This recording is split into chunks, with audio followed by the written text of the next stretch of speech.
Hello friends. आज हम हिंदी जो है हमारी 9th स्टैंडर्ड की इसमें देखेंगे कि क्या निराश हुआ जाए। उसके ये जो है वो एक निबंध है जिसने लिखा है हजारी प्रसाद द्विवेदी जी ने। उसका जन्म 1907 और निधन 1979 में हुआ था। आचार्य हजारी प्रसाद द्विवेदी का जन्म बलिया यानी कि उत्तर प्रदेश जिले के डुबे का छपरा नामक गांव में हुआ था। पारिवारिक परंपरा अनुसार संस्कृत का अध्ययन शुरू करके उन्होंने हिंदी काशी विश्वविद्यालय में ज्योतिषाचार्य की परीक्षा उत्तीर्ण की थी। गुरुदेव रविंद्रनाथ के आश्रम में 1940 ईस्वी सन से 1950 ईस्वी सन तक हिंदी भवन के निर्देशक रहे। तत्पश्चात काशी हिंदू विश्वविद्यालय वाराणसी एवं पंजाब विश्वविद्यालय चंडीगढ़ में हिंदी विभाग के प्रोफेसर तथा अध्यक्ष पद पर कार्य किया।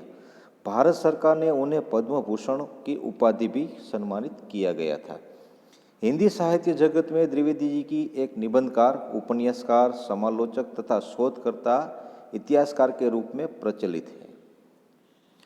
अशोक के फूल, विचार प्रवाह, कुटज, कल्पलता आदि निबंध संग्रह, बाणभट्ट की आत्मकथा, पुनर्नवा, चारुचंद्र लेखा, अमनदास का पौधा उपन्यास तथा कबीर, सूरदास, हिंदी साहित्य का आदिकाल, साहित्य सहचर, हिंदी साहित्य उद्भव और विकास, हिंदी साहित्य की भूमिका आदि आलोचक उसके इतिहास ग्रंथ भी है। प्रस्तुत निबंध में द्विवेदी जी ने यह समझाया है कि तात्कालिक यानी कि आज के भारत जो है हमारा को भारतीय समाज में व्याप्त अनाचार केवल बाहरी स्तर पर ही है। वास्तव में आज भी लोगों में मानवता जो है, मानवीय मूल्य जो है आज भी आस्था कायम है। अपने जीवन में घटित कुछ घटनाओं के द्वारा बताया गया है कि हमें निराश होना चाहिए नहीं, मगर हमेशा आस्था यानी कि एक आशा रखनी चाहिए कि अच्छा ही होगा, जो होगा ही अच्छा ही होगा। उसमें हमने एक जो निबंध है उस निबंध में हमको जो निबंधकार है यानी कि निबंधकार का नाम क्या है, हजारी प्रसाद द्विवेदी जी। द्विवेदी जी ने पूरा सच हमारे सामने निकाल कर रखा है कि हम जो रोज़ हम पेपर पढ़ते हैं, न्यूज़ देखते हैं, कुछ भी देखो उसमें हम रोज़ ऐसा देखते हैं कि क्या यार आज ये हुआ, ये हुआ, ये हुआ। हम देख देख के निराश हो जाते हैं कि हम ऐसा भी सोचने लगते हैं कि यार भारत का कुछ नहीं होने वाला, मगर ऐसा कुछ है नहीं। मानवता अभी जीवित है, मानवता मरी हुई नहीं है। इसलिए हमको बोला गया है कि क्या हमें निराश हुआ जाए, क्या हमको निराश होना चाहिए। ऐसा उसने निबंध से हमको दिखाने की कोशिश की है कि हमको निराश होना चाहिए। हमको क्वेश्चन किया है, हमको प्रश्न पूछा गया है। हम जो अभी ये देख रहे हैं सब मेरे बच्चे लोग, तो उन लोगों को उसने दिखाया है कि क्या निराश हुआ जाए, मगर हमको क्या सोचना है कि निराश होना चाहिए या नहीं होना चाहिए। मगर सच में ये बात है कि हमको किसी भी बात पे कभी भी हमको निराश होना चाहिए नहीं, क्योंकि अगर हम निराश हो गए तो क्या होता है कि हम किसी भी चीज़ अगर बुरी हुई है तो उसको अच्छा करने की कोशिश नहीं करेंगे। सही है ना। क्योंकि अरे चलो ठीक है, कोई भी चीज़ देख लो कि आज हम पढ़ाई कर रहे हैं, हम पढ़ाई करते करते थक गए, जब थक गए तो छोड़ दिया, बाद में कहे यार क्या करेंगे, ये पढ़ाई में मज़ा नहीं आ रहा है, तो क्या हम पढ़ सकते हैं। तो हम निराश हो गए तो क्या हम पढ़ सकते हैं, नहीं पढ़ सकते। उसकी वजह से क्या हुआ कि अगर पढ़ाई में थोड़ा सा इंटरेस्ट दिखाए यानी कि रस और रुचि दिखाए तो पढ़ना थोड़ा और आसान हो जाता है। इसलिए हमको हजारी प्रसाद द्विवेदी ने श्रेष्ठ निबंधकार थे। इस निबंध में वे कहते हैं कि आज हमारे समाज में अनेक बुराई आ गई है, अनेक बुराई, झूठ, बेईमानी, धोखेबाजी, भ्रष्टाचार आदि घटनाओं को अखबार भरे रहते हैं। लेकिन इसका अर्थ यह नहीं है कि समाज में अच्छी बातें भी हो रही है जिसको हम हमेशा नज़रअंदाज करते हैं। क्योंकि जो एक चीज़ साफ साफ दिखती है हमको कि कोई भी बात हो, बुरी बात हो ना, बुरी बात, वो जल्दी से हम एक्सेप्ट कर लेते हैं बुरी बात को। हमारी जो बुराई है ना, बुराइयाँ, किसी कोई हमारी प्रशंसा करे तो हमें मज़ा आता है, मगर हम जो है, हमारे में जो बुराइयाँ है, कोई उसको बोलेंगे तो हम निराश हो जाते हैं। क्यों? क्योंकि हमें वो बातें अच्छी नहीं लगती, इसलिए हम उसको निराश हो जाते हैं। इसलिए हजारी प्रसाद जी ने दिखाया है कि समाज में अच्छे तत्व आज भी जिंदा है, बचे हुए हैं, इसलिए हमें निराश होना चाहिए नहीं। उसका जो ये क्या निराश हुआ जाए, उसका जो शॉर्टकट में हम उसको देखें तो हम बोल सकते हैं कि आज जो अखबार पढ़ते हैं, न्यूज़ पढ़ते हैं, जो मैंने पहले बोला था कि अखबार न्यूज़ पढ़ते हैं तो हमको क्या लगता है कि यार क्या हो रहा है, ये क्या हो रहा है, ये सब अच्छा बुराई हो रहा है, ये बुरा हुआ, ये बुरा हुआ, मगर हमारे जीवन के अंदर कुछ अच्छी घटनाएं भी बनती रहती है। हजारी प्रसाद ने हमको यही दिखाने की कोशिश की, हजारी प्रसाद द्विवेदी ने हमें यही बताने की कोशिश की, उसका जो जीवन का एक्सपीरियंस है, जो अनुभव है, उसको हमने दिखाया है कि हजारी प्रसाद एक दिन ट्रेन में टिकट लेने के लिए गए, तो टिकट देने के लिए टिकट का जो पैसा था वो 10 रुपये था, मगर हजारी प्रसाद ने भूल से उसको 100 रुपये के नोट दे दी टीटी को। तो टीटी को 100 रुपये का नोट दे दिया और हजारी प्रसाद अपने डिब्बे में जाके बैठ गए। तो जो टिकट बाबू थे उसको ढूंढ ढूंढ के, कहीं पे भी ढूंढ के हजारी प्रसाद के पास आए और उसको वो जो 90 रुपये उसके बचते थे वो भी उसको वापस उसने दे दी। उसने इसमें दो उदाहरण हमको दिखाए। दूसरा उदाहरण उसने ऐसा दिखाया कि एक दिन वो बस में पूरे परिवार के साथ सफ़र कर रहे थे, उसके बच्चों के साथ, उसकी बीवी, सब उसके साथ थे। वो बस में सफ़र कर रहे थे। सफ़र करने के दौरान उसकी बस एक जंगल सुनसान रास्ता हो गया। सुनसान रास्ते के अंदर वो बस बंद हो गई। बस बंद हो गई तो रात का टाइम था, अंधेरा था, चारों तरफ सुनसान, कोई दिख नहीं रहा था, और जिस जगह बस रुकी थी उस जगह कोई पानी पीने की भी व्यवस्था नहीं थी। बच्चे भी चिल्ला रहे थे, सब लोग चिल्ला रहे थे। और बाद में क्या हुआ कि कंडक्टर अचानक बस के ऊपर जो जगह रहती है उसके अंदर उसकी साइकिल पड़ी थी, वो साइकिल लेके कंडक्टर चला गया। तो उन लोगों को ऐसा लगा, सब लोगों को, यानी कि बस के अंदर जो पैसेंजर बैठे थे उन लोगों को ऐसा लगा कि ये लोग हमको डाकू के पास लेके चले जाएंगे और डाकू हमको लूट लेंगे, क्योंकि उसको, उन लोगों को ऐसा लग रहा था कि इन लोगों की साजिश रहती है कि अंधेरा होते ही बस को रोक देते हैं, डाकू को बुलाते हैं और डाकू के पास से हमारा सामान लुटवा लेते थे। मगर ऐसा कुछ नहीं था, मगर ये सब सोच रहे थे। कंडक्टर जाने के बाद सबने क्या किया कि जो बस का ड्राइवर था उन लोगों ने उसको पकड़ लिया, ड्राइवर को, और उसको मारने की तैयारी करने लगे थे, मारने लगे, कोशिश करने लगे कि इसको मारो, क्योंकि कंडक्टर चला गया, ये थोड़ी देर के बाद ड्राइवर भी चला जाएगा हमको ये से छोड़ के। मगर ऐसा नहीं था।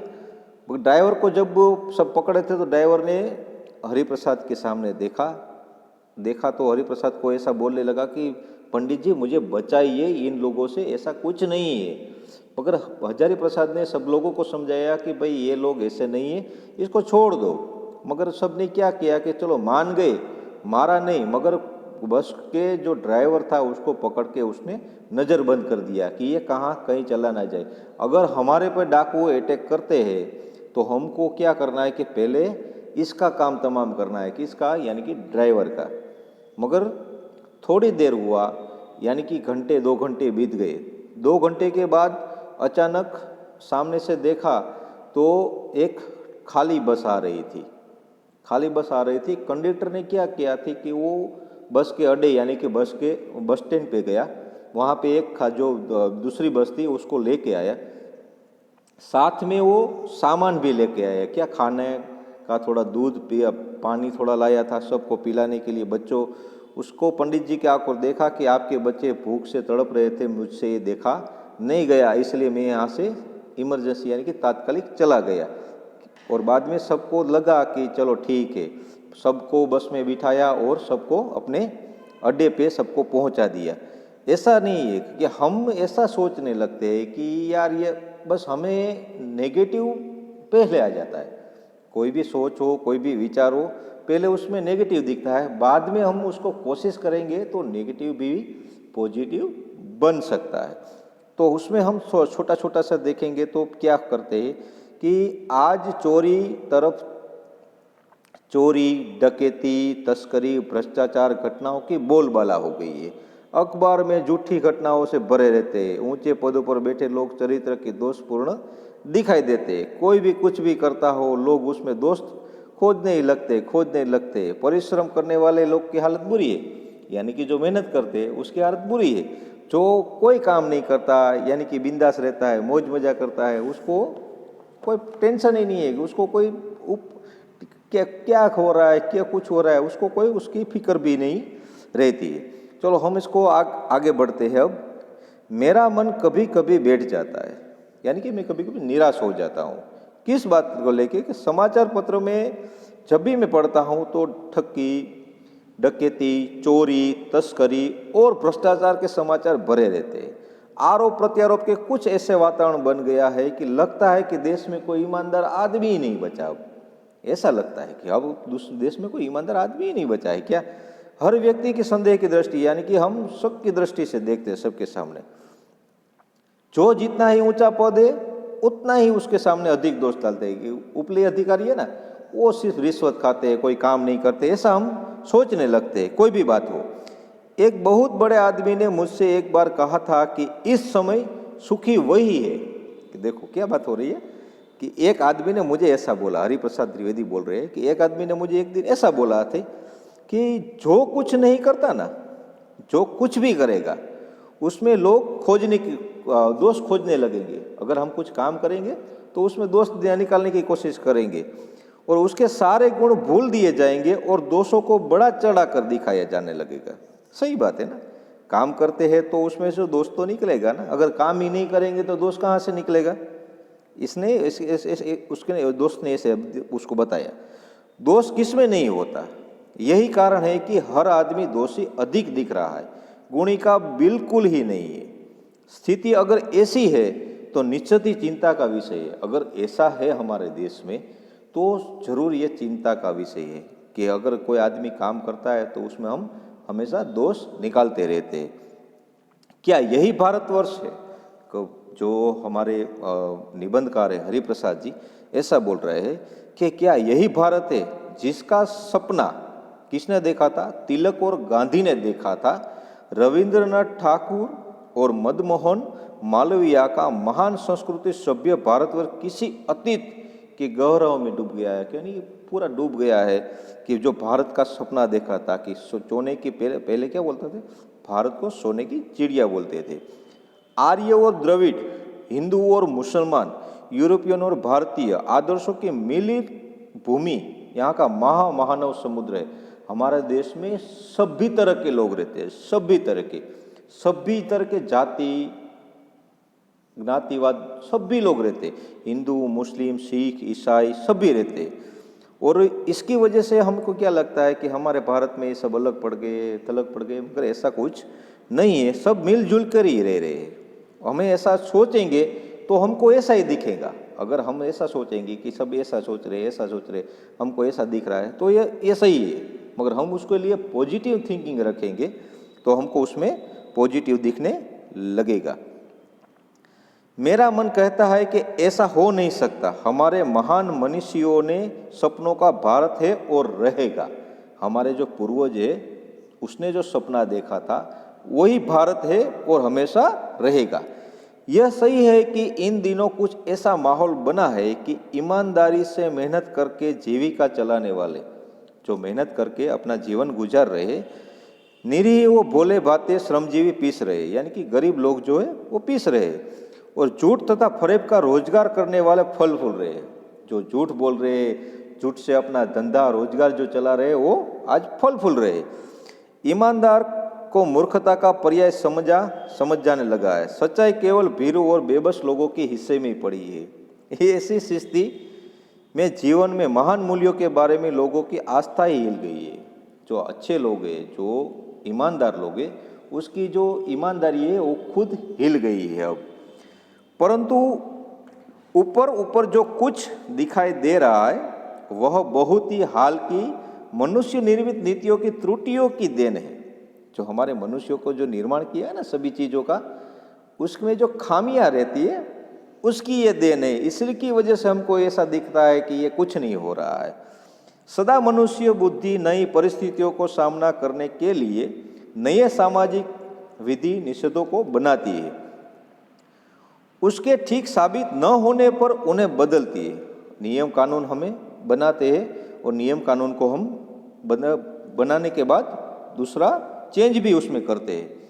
नियम कानून सबके लिए बनाए जाते हैं, पर सबके लिए कभी कभी एक ही नियम सुखकर नहीं होता। कोई भी एक नियम होता है ना, वो सबके लिए अच्छी तरह से अच्छा, अगर हम बुरा करेंगे तो हमारे लिए नियम वो बुरी तरह से हमारे पे फिट बैठा है, तो इसलिए हमको बुरा लगता है उसकी वजह से। सामाजिक फायदे कायदे कानून कभी युग युग में परीक्षित आदर्शों के टकराते हैं। इसके ऊपर सतह आलोड़ित भी होती है।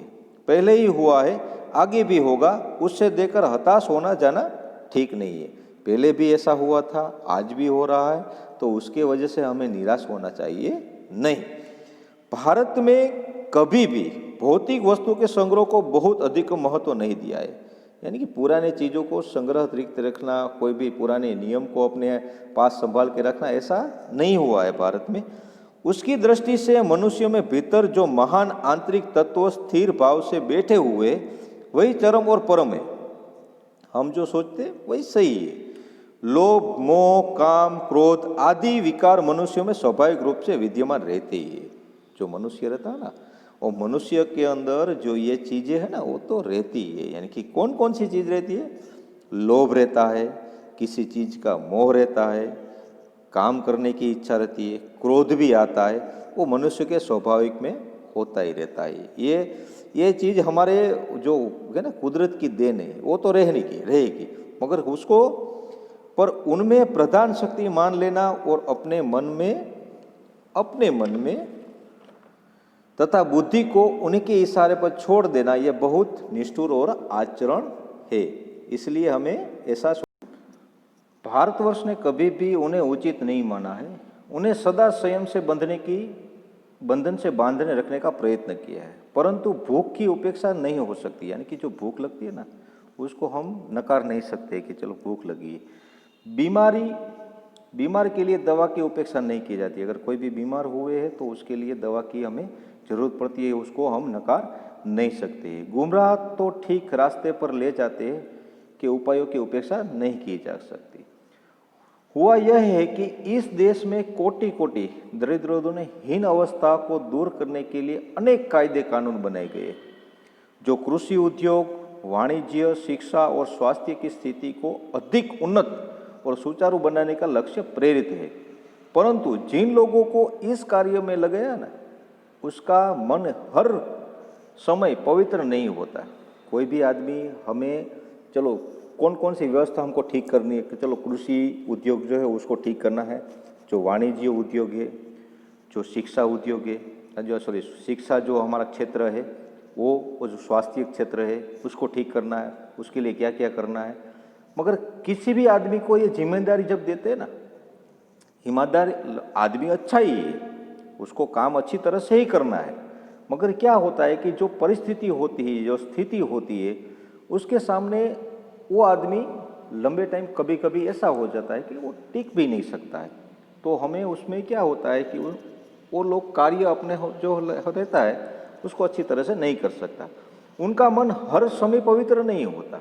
प्रायः वह कभी लक्ष्य को भूल भी जाते हैं, अपने सुख सुविधा की ओर ज़्यादा ध्यान देने लगते हैं कि चलो ठीक है कि इसमें से ये पैसे आ रहे हैं, ये जगह से ये इस तरह से हो रहा है, ये जगह से इस तरह से, वो हमको अपनी सुविधा अब देखने लगता है। कोई भी आदमी को जिम्मेदारी जब देते तब व्यक्ति चित्त सब समय आदर्शों का चलित नहीं होता। कोई भी आदमी हो ना, वो हर रोज ऐसा नहीं होता है कि ईमानदारी रहता है, कभी कभी उसमें बेईमानी आ सकती है, ऐसा नहीं है। मगर हमको ऐसी बात से निराश होना चाहिए नहीं है। जब उसको ऐसा एहसास होने लगता है तो वो अपने आप ईमानदार हो भी जाते हैं। जितने भी बड़े पैमाने पर हम इन क्षेत्रों के मनुष्यों की उन्नति के विधान बनाए गए, उनकी ही मात्रा में लोभ, मोह जैसे विकार भी विस्तृत होते हैं।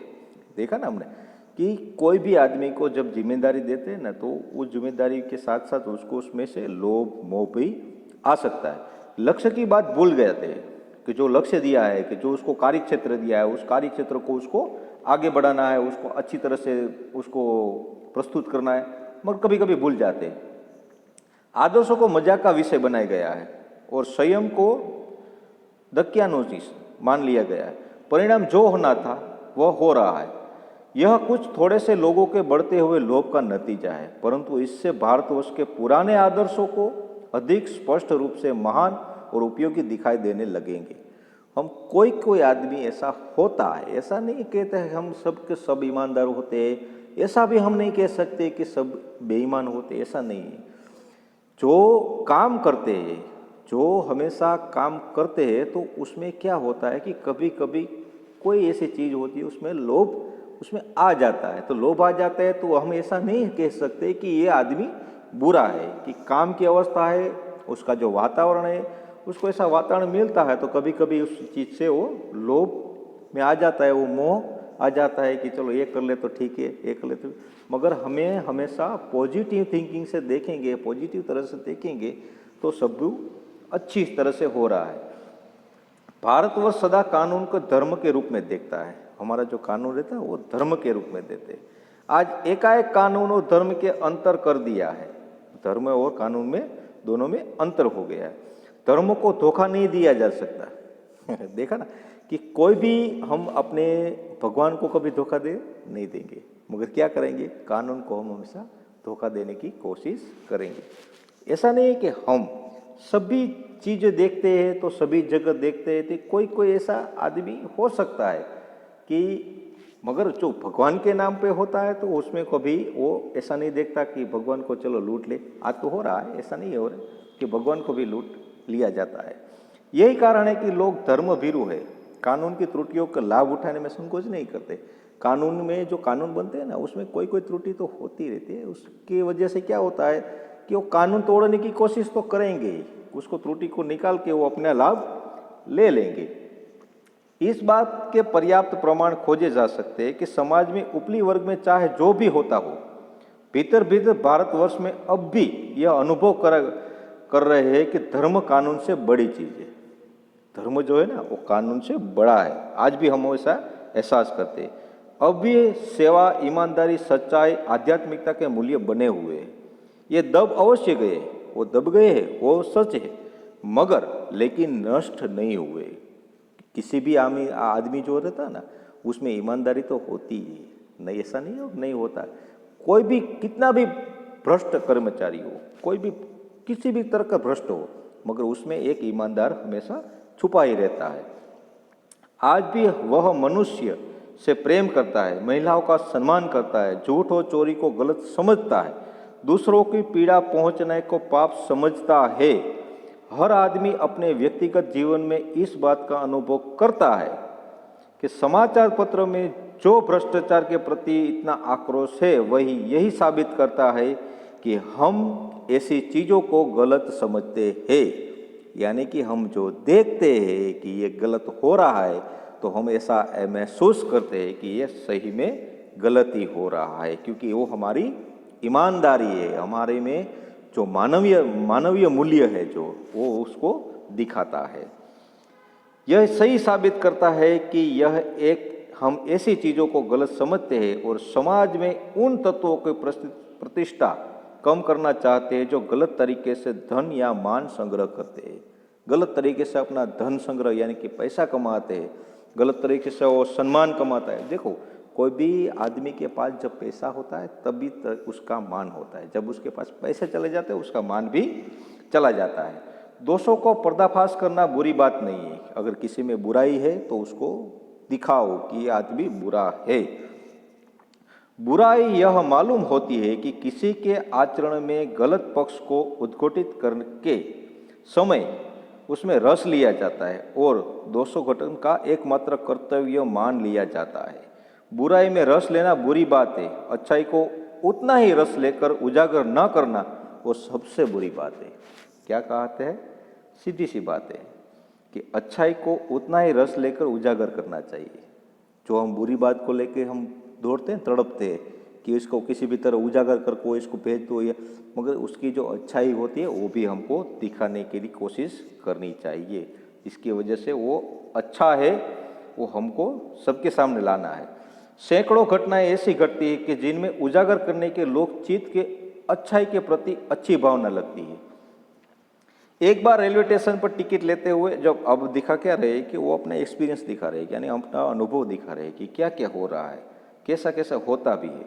एक बार रेलवे स्टेशन पर टिकट लेते हुए गलती से मैंने 10 की बजाय 100 रुपये का नोट दे दिया और मैं जल्दी जल्दी से गाड़ी के आकर बैठ गया। थोड़ी देर में टिकट बाबू उन दिनों के सेकंड क्लास के डिब्बे में हर आदमी का चेहरा पहचानते हुए उपस्थित हुआ।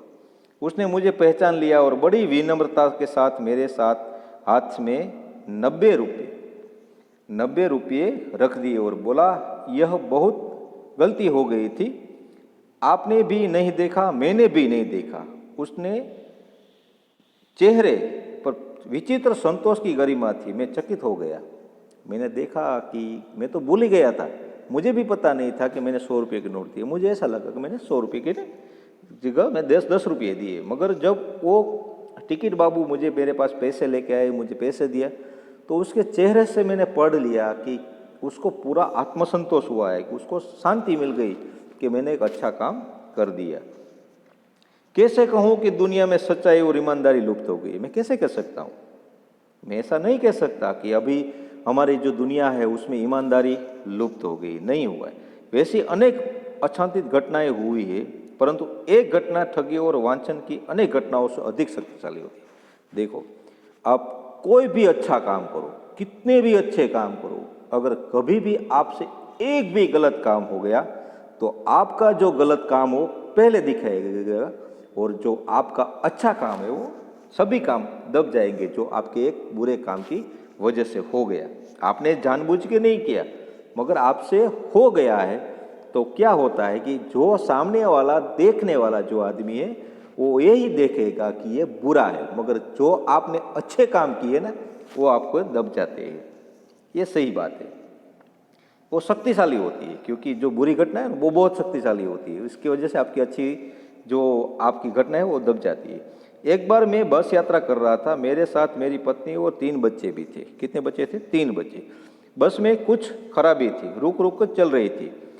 गंतव्य में कोई 5 मील पहले ही एक निर्जन सुनसान स्थान पे बस ने जवाब दे दिया, यानी कि बस बंद हो गई। रात के कोई 10 बजे होंगे। बस में यात्री घबरा गए, सभी यात्री डरने लगे। कंडक्टर ऊपर गया और एक साइकिल लेकर चलता बना। क्या हुआ? मैंने पहले बोला था आपको कि कंडक्टर अचानक आपकी बस के ऊपर जो साइकिल पड़ी थी वो साइकिल लेके चलता बना के चला गया। लोगों को संदेह हो गया कि ये धोखा दे रहा है।